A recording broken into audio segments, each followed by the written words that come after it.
Hello? Let us finally start. Over to us now.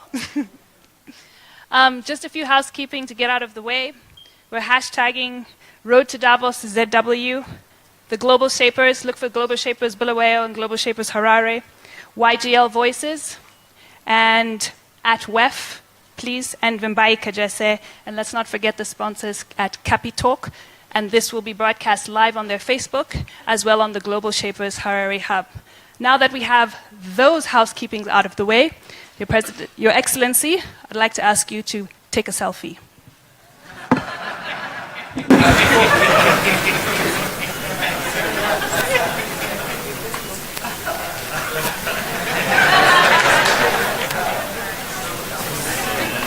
It's a new phone, so...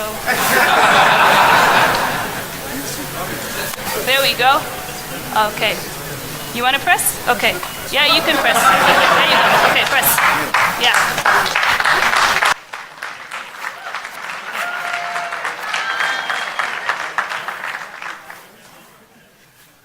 All right. Please remember to tweet at the right people. Now, thank you so much for coming and gracing us with your presence. We are so honored to have you here. It has been an amazing and interesting couple of months for you. You have been extremely busy. Quite a whirlwind, we must say. And we are here because, well, quite frankly, Your Excellency, we have a few questions. We're curious. So let me take you back a couple of months. If you don't mind, to those rallies. My mind goes back, and I see this clip. Your face, priceless, as you're sitting there, absorbing these attacks. I want to know, and I'm sure everybody wants to know, Your Excellency, what were you thinking?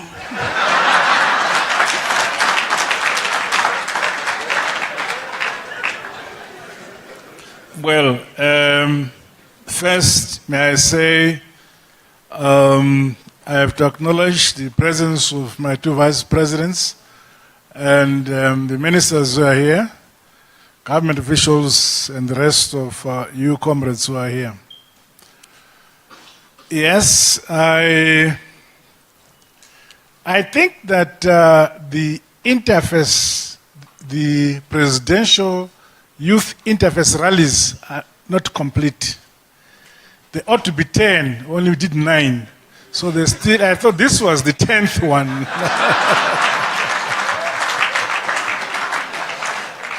But I realized that this 10th one would be different from the 9. Of the 9, we began in Mashonaland East.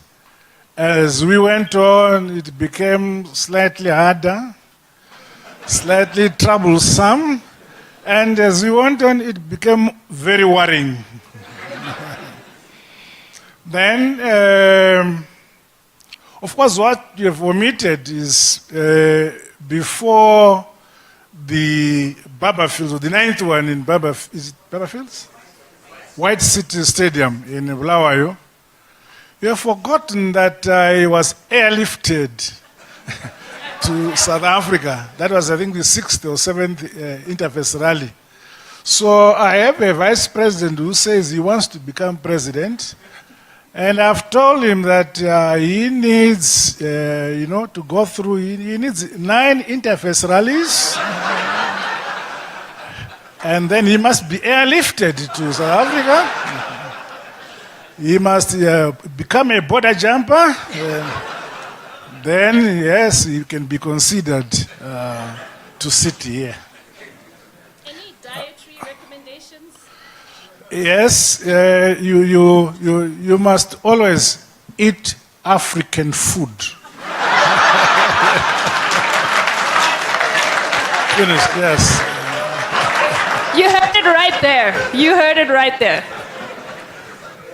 So what was I thinking at these interface rallies? I really thought that those who were making accusation on me or some of my colleagues, like Charamba, were ignorant of who I was and who Charamba was. Also, that a perception created outside our actual persons, and they misunderstood us. If a person misunderstands you, pity him. You don't get worried. So I wasn't worried because I was misunderstood. Learn from that, ladies and gentlemen. Such resilience. Which brings you to my next question. What is your relationship like with the former president? Do you guys still chat? Oh, yes. I am here because for the last 54 years, he was holding my hand. For the last 54 years. So, to me, he is my father, my mentor, my icon, my revolutionary leader. But time comes when he then gets influenced because I believe of age. He was surrounded by, somebody described the people who surrounded him as criminals. I don't know and I think the guy is around who said that statement. So I don't believe that some of the actions he made at the 11th hour were genuinely his own. Because I remember when I was in South Africa, I phoned him and said, Mr. President, how are you? He says, oh, Emerson, where are you? I said, I was in South Africa. I says, why? He said, oh, Chef, you fired me 3-4 days ago. That's all. No, come back to State House. No, there'll be security here at State House. Come back to State House. So I realized that the things were not what I used to know. So as a result of that, I have no ill feelings at all towards former President Mugabe. I chat with him. That is what you wanted to hear. Thank you. The truth. So you've given us an example of reconciliation. What does reconciliation, a successful reconciliation for the country, look like for you? I have said today when we were at the other forum that I came back on a Wednesday evening and I was sworn on a Friday, which means I had only 24 hours in between my arrival and preparing myself to become president. But in my statement, my inauguration statement, I spoke about reconciliation. I spoke about having bygones, being bygones, meaning there's nothing we can do about the past. Those things have happened. The acts of commission, which happened in the past, yes, in some areas we get to learn lessons from what has happened. But let's put that behind us because we'll not leave it again. My message is, as we go forward, let us preach love, unity always. We are all Zimbabweans. Let us accept each other. I believe that every single Zimbabwean, young or old, rich or poor, tall or short, blind or with eyes, every single Zimbabwean, in my view, has a role to play and is an important person to bring our nation forward. So my appeal is, let us look into the future. That is the only space we can improve the future, not the past. That is my message. Thank you. So now that you are here, we are sitting beside each other. Your Excellency, please explain. What's the plan? The plan is that I'm disappointed there are few youths who are here. That's first thing.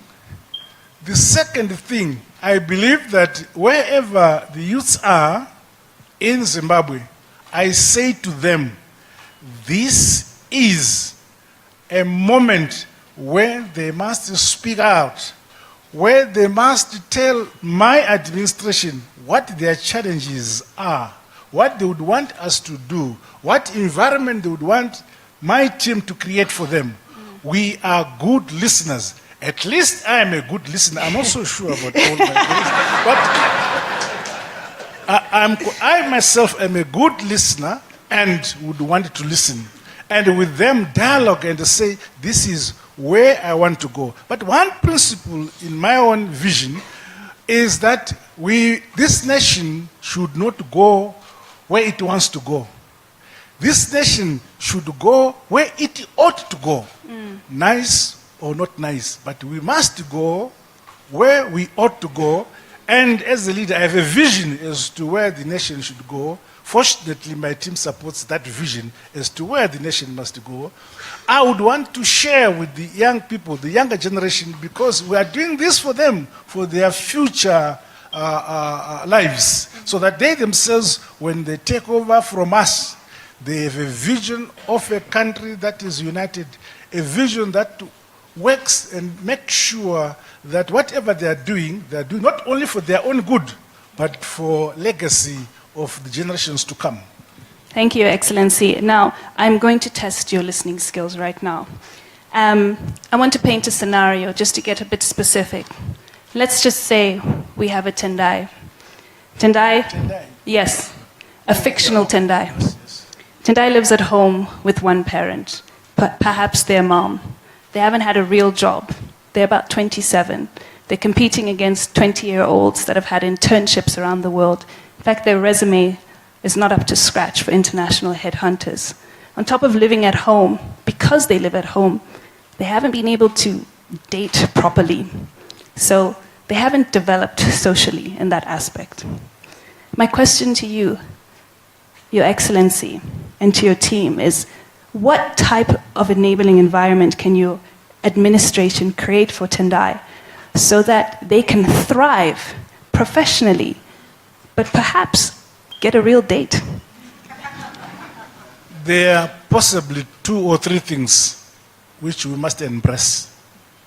First, my team, myself, speak about Zimbabwe is open for business. Zimbabwe embraces free economy. However, we have a rider to that. Not everybody can thrive in a free market economy. So we must realize that there is a need to have social nets to look after those who cannot succeed in a free market economy. This is why I have this young lady as Minister for Social Services. So your Tendai can find consolence in what she does. She has a huge field where she creates social safety nets for people in that situation.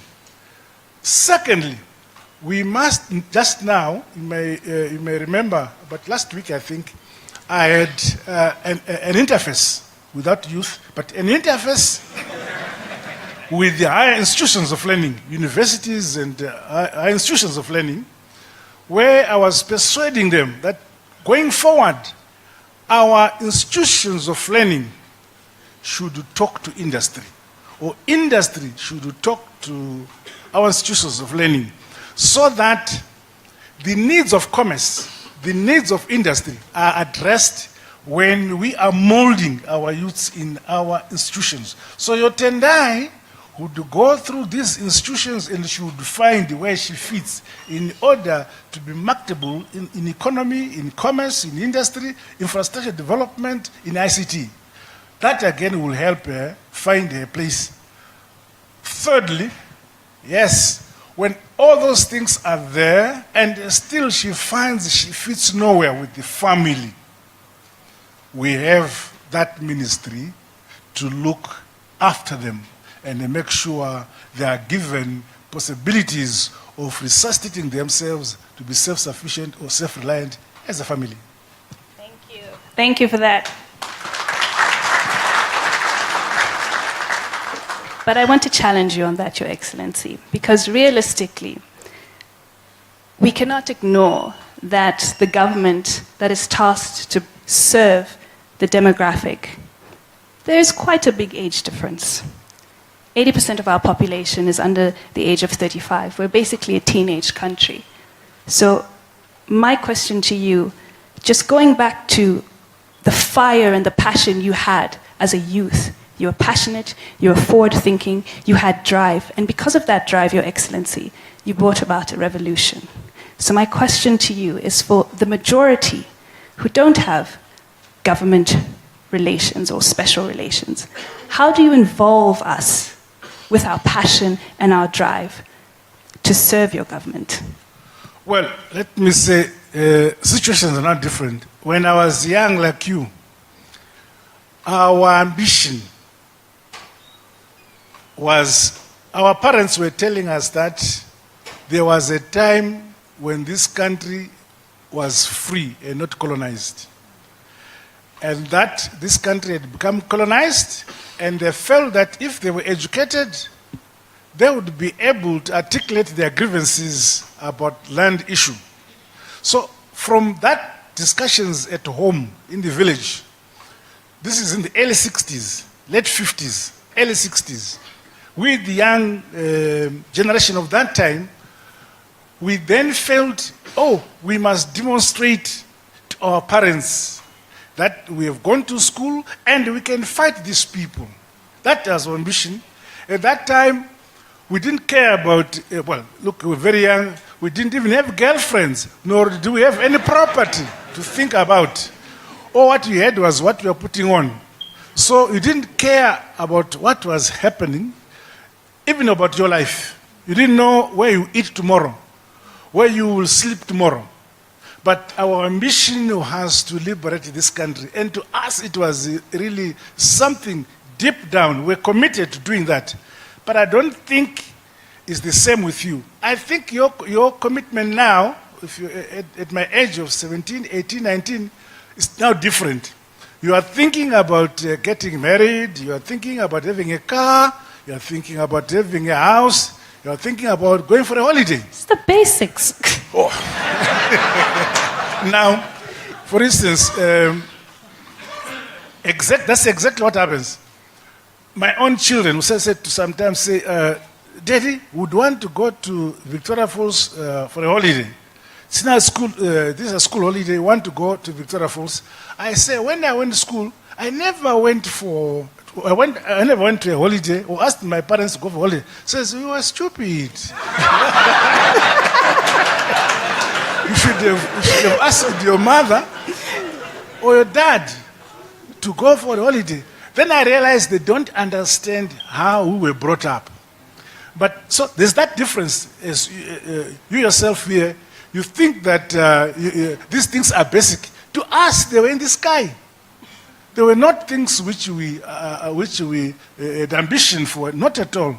But today, this is different. And this is why I say I need dialogue. I need contact. I need discussion, conversation with the young generation for me to understand their challenges, their aspirations. Where we are able, we'll be able to satisfy their needs or their aspirations. Where we are not, we'll be able to explain. And I would want them to be involved in these things so that we leave a legacy where they feel proud about us after we are gone. Thank you. I just want to touch on a topic that you brought up earlier. You know, thanks to our education, Zimbabwe boasts one of the highest literacy rates. Our diasporans thrive wherever they are as CEOs of multinationals. They are international award-winning. They are some of the best. But when I was doing my research for this interview, Your Excellency, I found that folks on the ground are a bit frustrated because unfortunately our university systems seem to churn out the same accountants, lawyers, and nurses. No offense to all of you. So my question to you, Your Excellency, is how do we change our country's mindset so that we consider and we respect other professions? First question. My second question is, how do we disrupt our educational system, the whole entire pipeline, so that it is more entrepreneurial, more innovative, creative, and critical thought thinking? Well, let me say that change is not easily embraced by everybody. Some people are so entrenched and rooted and are conservative and would not want to embrace change as quickly as others. But we must realize that we are not an island. We are living in a global village where things are changing on a daily basis, and we should not remain behind. And I believe that the younger generation is more adaptable to change because you have been brought up in that environment. You may have difficulties with my colleagues at my level, but fortunately, we in government, or my team in government, accept that there is change and we must embrace it. We accept that. So that it is up to you, the younger generation, and say, these are the things we want. These are the things we would want you to implement. And how do we achieve that? We achieve that by conversations between ourselves and yourselves, by creating an environment where change gets embraced by everybody. Also, as you've mentioned, the institutions, very many of the institutions in the country, mission schools, government schools, and so on, some of them are rooted in the past. And they have still headmasters who have been headmasters for 20 years or even more. And they wouldn't want to change. But let me assure you, those who do not want to change will remain behind. It is necessary that everybody should accept, but we must change for the good, not for the worse. This is why the good can only come when we dialogue, when we exchange views and so on. So the best is articulated between groups and communities, and we go for the best. That's the change I would like to see among ourselves. So I implore you, the younger generation, not to be afraid of us.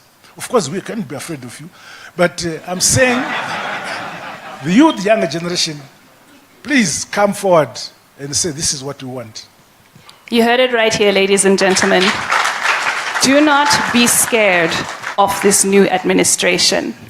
I just want to touch on a few things that you have reiterated, and I'm so comforted and happy to hear that you want dialogue. You actually want feedback, and we appreciate that. But Your Excellency, have you thought of what sort of channels you would like us to use to communicate to you so that you understand the pulse of the people? Or can we make some suggestions? Well, I have children. They are far ahead of me. I haven't even very well grasped the things called Facebook, Twitter, and all that other, I don't know what to call it. These things you use. Yes, Snapchat, Instagram, yes. Social media. Social media, yes. Right. But I'm so impressed by my children. They are so good.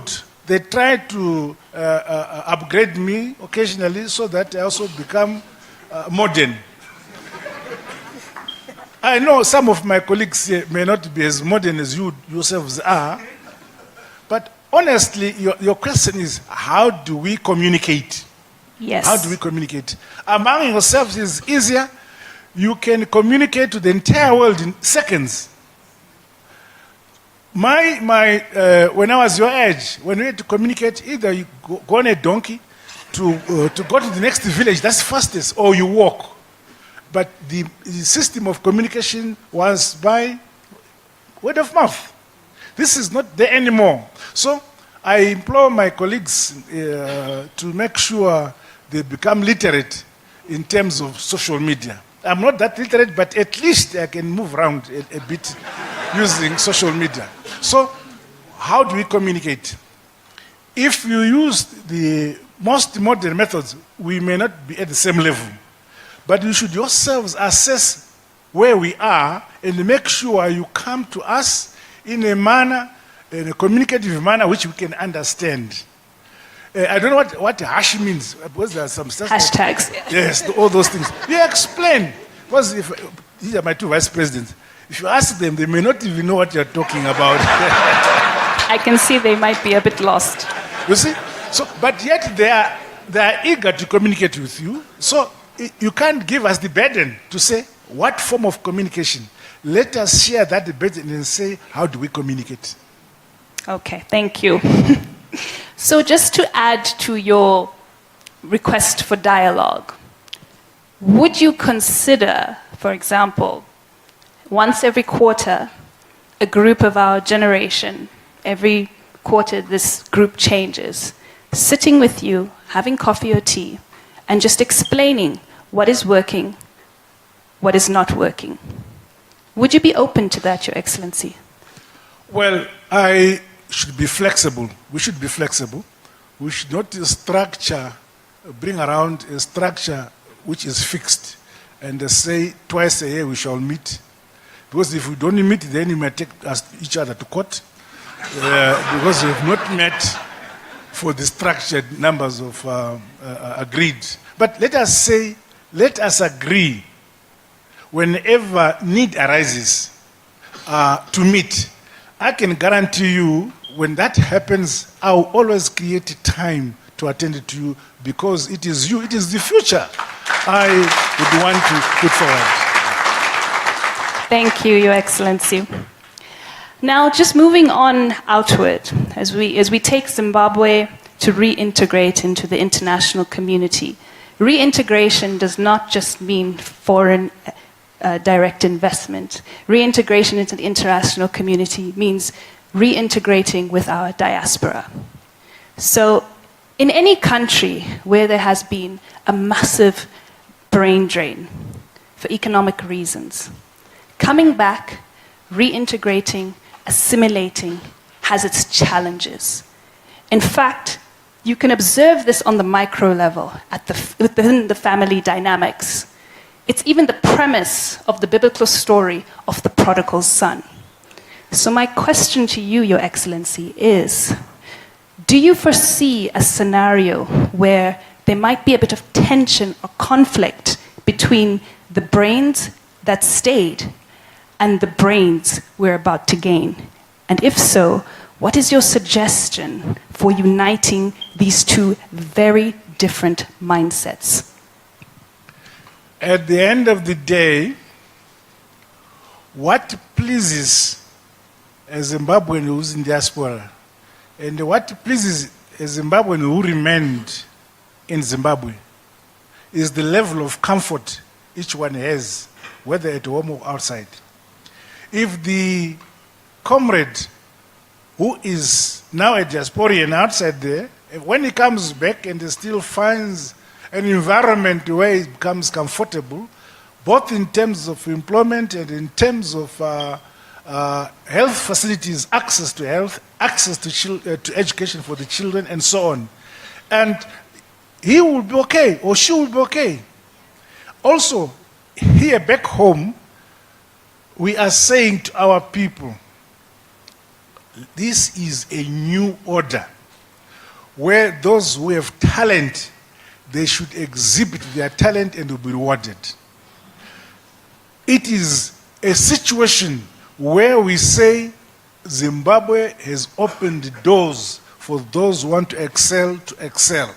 But we know there are those who may be constrained by various reasons. We cannot leave them behind.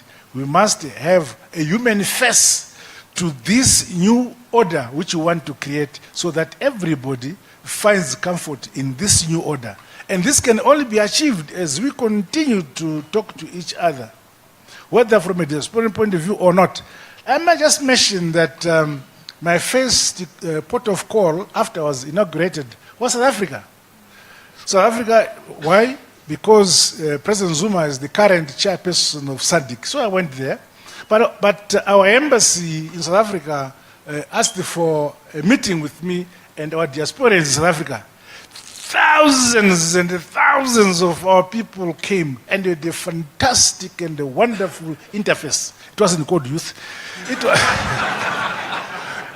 an interface where we exchanged, and I was so impressed by their desire to contribute to home. Others wanting to bring the skills and exposure they have achieved to come and benefit the economy back home. Others would say, well, we'll remain here, but we are fund managers. And a group of 500 or so young people from South Africa, they have put up a fund of $400 million US, which we've allocated them a task to do, refurbishment of our railway inside Zimbabwe. This is fantastic. These are people, if we had not had that discussion or conversation with them, we're not going to have that 400 million. I'm sorry that my minister, Marion, said we have brought in about $1 billion during the last 49 days. No, it's not $1 billion. Should have asked the governor of the Reserve Bank how much he has come.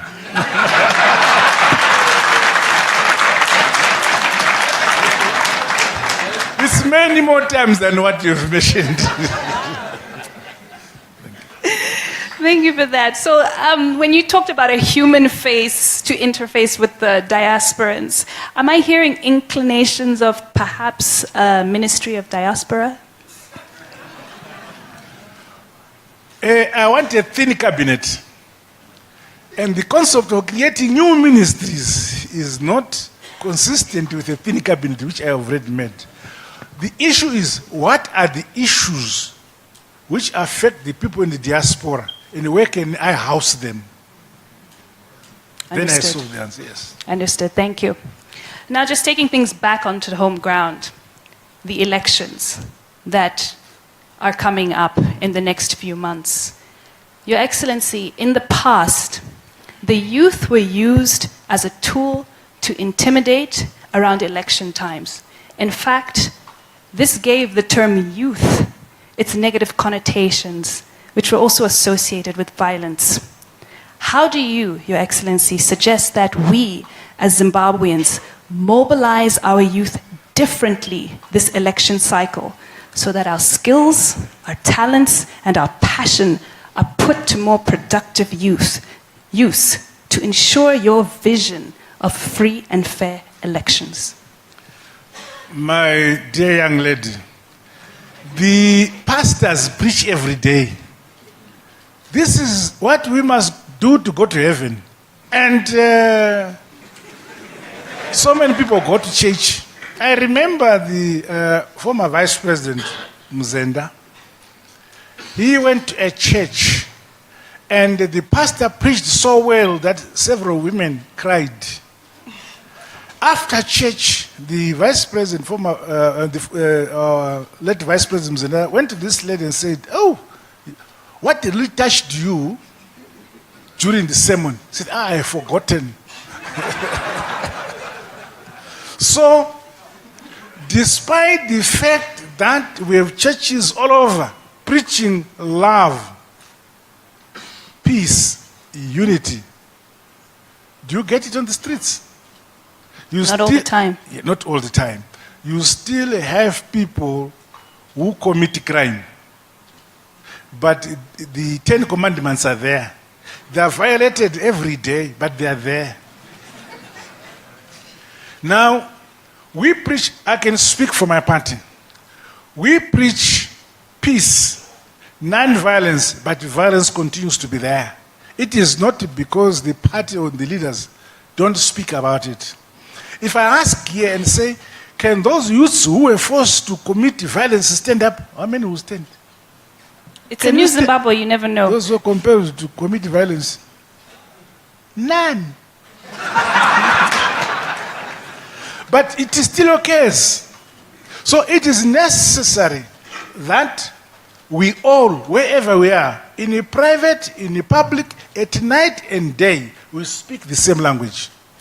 Not that at one platform I speak peace and clandestinely I urge violence. That's not acceptable to me. So I believe that We have the capacity as Zimbabweans to be honest about ourselves. Even the youth themselves should not allow or lend themselves to be used by individuals. They must be proud, patriotic Zimbabweans who want to build a peaceful Zimbabwe for themselves and their children in future. So that should be the message. Please tweet that, ladies and gentlemen. And then on to my final set of questions, Your Excellency, more to an outward focus. The reason why we're all here. Davos. Your Excellency, you are an incredibly busy man. You're trying to turn a country around in a few months. And you're extremely, extremely, extremely popular. Everybody keeps inviting you, everywhere. Everybody wants you at their dinner party. So why, Your Excellency, did you accept the invitation from the chairman, Professor Klaus, to go to Davos? Yes, I have heard about Davos in the past. I understand this is a place where world leaders assemble, where the brains in industry and commerce assemble, leaders of industry, think tanks of nations, they go and assemble there and exchange views. Where else could one want to be? Of course. There. So, I'm an amateur. Kurukuchkoro ndiri nyunyu. So I am going there, one, to learn what is happening, two, to talk about my country, that it is open for business, and this is what we have for the future. That we want to relate. To guarantee those who can come and have business here that Zimbabwe will honor our part of obligation in relation to business. That Zimbabwe has changed, has transformed. Zimbabwe now says, we want to be part of you. We also need you. Even those who were against us last year or in the past, we are saying to them, is there anything you would want us to do in order for you to move away from being hostile to being friendly? We are already friendly even when you are hostile. So why should you continue to be hostile? Thank you. Leadership lessons, I love it. I'm just going to wrap things up, and we're going to open up the floor to the audience to ask some questions. I haven't been able to ask all the questions that the audience has wanted. So are there any people that have any questions for His Excellency? The ushers will help you. Take one. Thank you.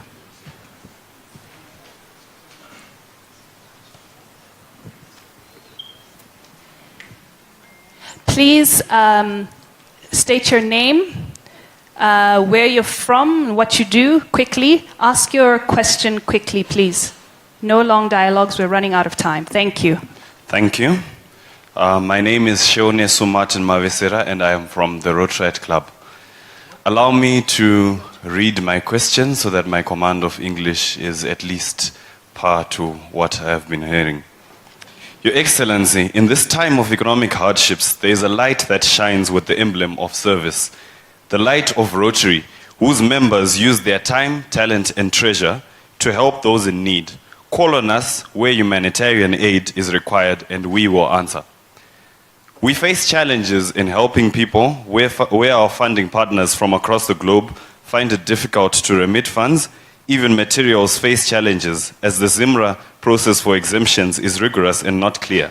In the presence of other organizations like ours, I ask Your Excellency to commit your personal attention to assisting those who assist us.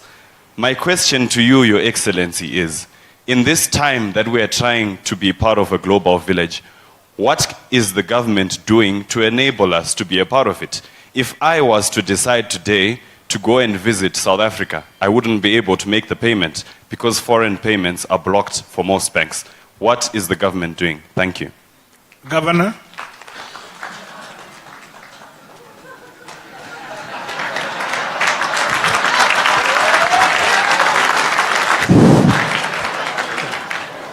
Thank you, Excellency, and thank you. It's good to be here. What we are doing is very simple. It's a very good question. This economy requires foreign currency.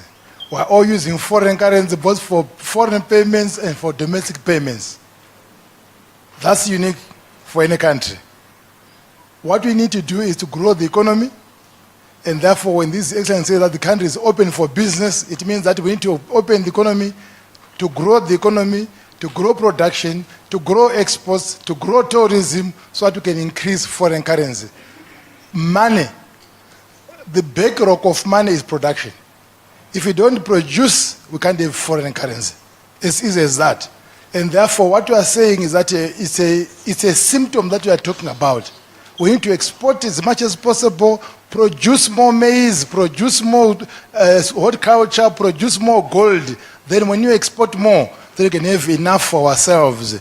Currently, yes, we've got a deficit of foreign exchange. That's why we need to end it. We need to open our minds, we need to open our agriculture. And therefore, this Excellency's policy of opening up the economy is good for everyone. It's good for you, it's good for us, it's good for Zimbabwe, and it's good for everyone if we do so. So, yes, in the infants period, we've got this deficit. But as we go forward, let's have faith, let's have hope that are going to earn more foreign currency to ensure that those people who need more foreign currency, we need to earn it first and then we spend it. I want to thank you, Excellency. We only have time, unfortunately, for one more question. Two. Thank you very much. Two. Thank you very much, Your Excellency. My question to you is, are you here for the Global Shapers? Joking. My name is Kolani Ndlovu from JCI. This is a movement of young people that is trying to advance the global agenda, the 2030 Global Sustainable Development Goals. My question to you is, what support can we expect from your office for organizations like ours that are trying to advance the global agenda and the Sustainable Development Goals? When I was doing my math, it's possible that by 2030 we'll have a third president from you. So the people sitting in this room are stakeholders into the future of the world and the Sustainable Development Goals. Thank you. Well, what support do you want?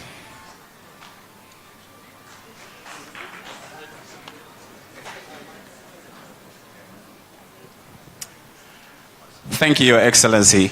A few times we've worked with different ministries in government. We have represented our country in different parts of the world and tried to sing the Zimbabwean story. Our work is in the grassroots. We need government support in the grassroots work that we do. When we showcase Zimbabwe and the little that we do in the global stage, we would want the support of the government. We want to travel with our ministers. We want to travel and showcase our country with the people that matter in government. Thank you. Well, I now kind of understand you. You see the ministers are here, some of them are not here. If you had said you wanted support in the area of mining, I would ask the Minister of Mines to say what windows are available. If you had said you wanted support in the area of industry and commerce, I would ask the Minister of Industry and Commerce to say what are the financial windows that are open. If you had said you want to be assisted in the area of energy, I have the Minister of Energy who would have replied, and so on and so on and so on. About the mandates of my ministers, then we would speak about where you can go in the area of concern. But if it is the question of wanting to accompany me to Davos or to other international gatherings, yes, it's possible we can do so. You indicate the office of the president, I have the chief secretary here, Dr. Mishek Swanda, you indicate, and then we look at what your interests are. And if we think it will be useful to take you, we will do so. Because whatever you will do is good for Zimbabwe, not for yourself alone, but is good for Zimbabwe. So we'll make sure we do it and facilitate that you do something for your country. A woman, please. You first. Gender. Yes, we have to balance.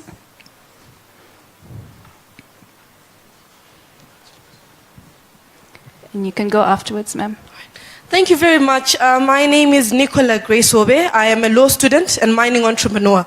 I'm also a global shaper with the Bulawayo Hub. For the first time, I would like to say this, President, His Excellency. I've attended World Economic Forum events quite a number of times. And I hate to say that it's been quite an embarrassing scene in the last years.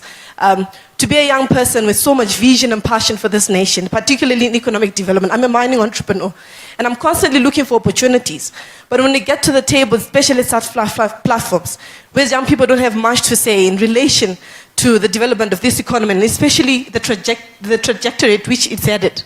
So I'm quite excited to say kudos to you, Mr. President, and I do hope you make the most of this opportunity to re-engage this economy into the global economy. So my question to you is, I speak very passionately around the world on issues of sustainable wealth creation. I believe in the potential of this economy. I took up mining at 19 years with no support whatsoever or background or financial assistance whatsoever, because I believed in the potential that this country had. And I'm glad to say it's good to see people like you who really understand, are so in touch with the realities of the development of this economy. What legacy will you leave for us, the young people of this country, in relation to economic development? What should we remember you for when one day you are gone or you retire as president of this country? What will be your legacy for young people in relation to economic development? Thank you. First, I would want to say to myself, what do I remember about the current younger generation wanting me to do? If that crystallizes, it's easy for me to do that, so you remember me as a result of having crystallized what you would want me to do for you. But in the absence of that, I have opened the window. I have said my administration is open. Our doors are wide open. Let us interact. Let us dialogue. What else would you want?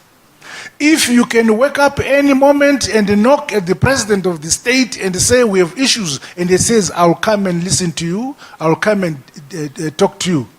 That's the legacy you must remember, that we had once a president who was very simple, a villager, who would listen.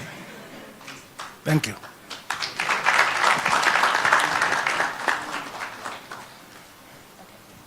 We had promised one more question. Please, the microphone, and then unfortunately we have to wrap things up. We have the microphone here. Okay.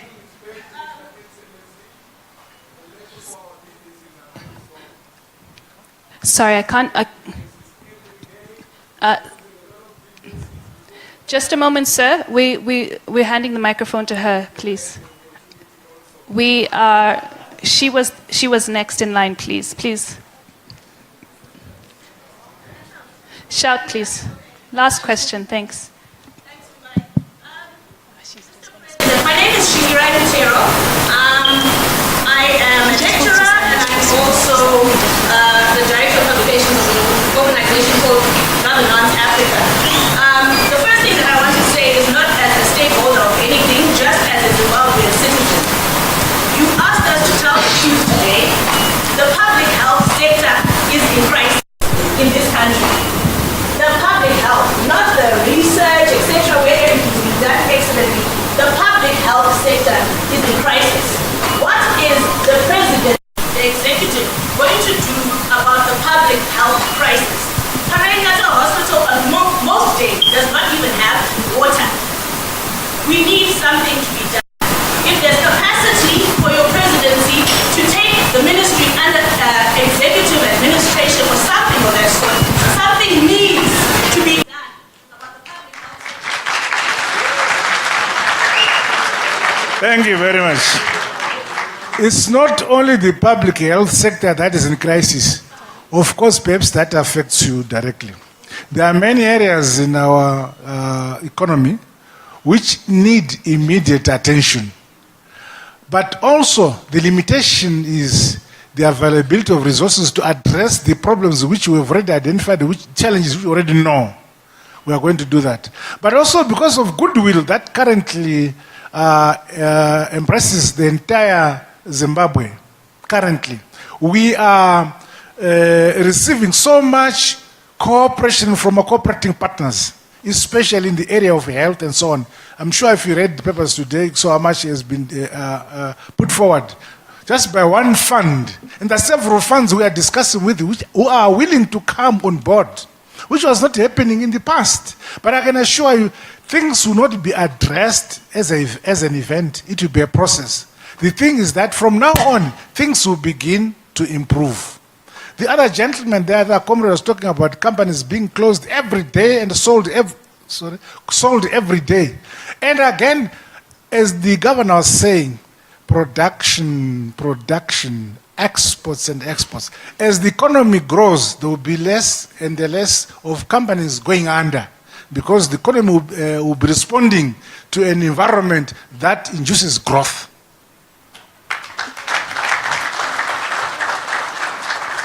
Thank you, Excellency. Unfortunately, we have to wrap up, but I will ask the audience right now to open your phones, get onto the Zoll spot at Townhall right now, and tweet His Excellency what message you would like for him to take to Davos, please.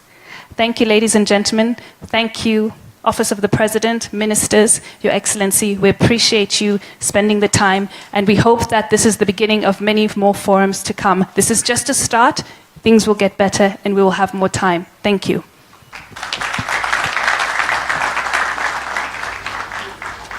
Thank you, Maria.